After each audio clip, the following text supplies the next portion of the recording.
বিশ্বনবী জুমার খুতবা দিচ্ছেন, হঠাৎ বিশ্বনবী দেখলেন হাসান আর হুসাইন লাল দুইটা জামা পরে জুমার মসজিদের মধ্যে ঢুকে একবার কাতারের এইদিকে দৌড় মারে, আরেকবার ওইদিকে দৌড় মারে। বিশ্বনবী খুতবা থামিয়ে দিলেন, মিম্বার থেকে নেমে হাসান হুসাইনকে দুই হাতে টানতে টানতে মিম্বারের উপরে নিয়ে আসলেন যাতে মুসল্লিদের ডিস্টার্ব না হয়ে যায়। হাসানকে ডান হাতে ধরে হুসাইনকে বা হাতে ধরে বাকি খুতবাটা বিশ্বনবী তখন শেষ করলেন।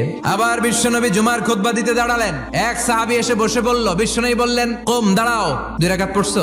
সাহাবী কয় না, পড়ি নাই। বিশ্বনবী বললেন, 2 রাকাত পড়ো। খুতবার নিরবিচ্ছিন্নতাকে ভঙ্গ করে বিশ্বনবী তাকে দাঁড়াতে বললেন, 2 রাকাত নামাজ পড়তে বললেন। তার মানে খতিব সাহেব মন গড়া শুধু খুতবা দিয়ে যায় না, ডানে বায়ে কোথায় কি হচ্ছে সবকিছু নজরে রেখে, কন্ট্রোলে রেখে সামাজিক সব সমস্যার কথাগুলো তুলে ধরে অসামাজিক কার্যকলাপের বিরুদ্ধে হুঙ্কার দিয়ে জুমার প্ল্যাটফর্মটাকে শক্তিশালী করাই হচ্ছে একজনের খতিবের দায়িত্ব। চিল্লা এখন ঠিক কিনা?